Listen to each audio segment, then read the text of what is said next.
Long before the flood and before the ark was built, 200 angels descended to Mount Hermon. They swore an oath to rebel against God, took human women as wives, and taught humanity forbidden knowledge including weapons making, cosmetics, astrology, and sorcery. And according to the book of Enoch, God sent the great flood specifically to erase what they had created. Let's talk about it. These are what's known as the Watchers, and their story was so controversial that it was removed from the biblical canon, but it survived in the book of Enoch, and it became foundational to Western esotericism, Kabbalah, and occult tradition. So here's what happened. God assigned certain angels to watch over humanity, to observe and guide, but never interfere, and these were called the Watchers, the Grigori, the ones who never sleep. But according to Enoch, these angels looked down at human women and desired them. Genesis 6 hints at this, when he says, "The sons of God saw that the daughters of men were beautiful, and they took wives from among them. 200 of them, led by their chief Semjaza, gathered on Mount Hermon, a real mountain on the border of Lebanon and Syria. They swore a binding oath, knowing what they were about to do was rebellion, and they all agreed that if they were going to fall, they'd all fall together. And then they descended.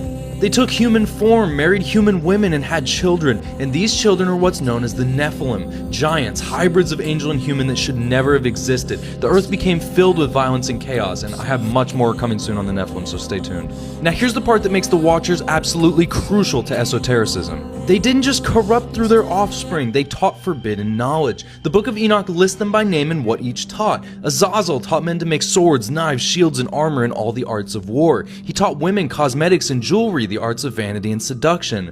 Amazarak taught sorcery and herbalism. Barakiel taught astrology. Kobakiel taught the signs and constellations. Asradel taught the course of the moon, and this was all classified divine knowledge that humanity wasn't ready for. Weapons technology, magical practice, astrological divination, all before humanity had the spiritual maturity to use it wisely. God's response was absolute. He sent the archangels to deal with it. Raphael was commanded to bind Azazel and throw him into darkness in the desert, under jagged rocks where he would remain until the final judgment. Gabriel was sent to destroy the Nephilim. Michael was ordered to bind Semjaza and the other Watchers and imprison them in the valleys of the earth until the end of days. And then, God sent the flood, to wipe the slate clean, to erase the genetic and spiritual contamination the Watchers had introduced. And then, God sent the flood. He sent it to wipe the slate clean, to erase the genetic and spiritual contamination the Watchers had introduced, but the knowledge didn't completely disappear. It went underground. It became the forbidden wisdom that mystery schools claim to preserve to this very day. The system is known as Enochian magic. John Dee claimed to receive this magic from angels in the 1580s, and it's supposedly the language that the Watchers spoke, and Dee believed he was recovering the original angelic tongue that was used before the flood.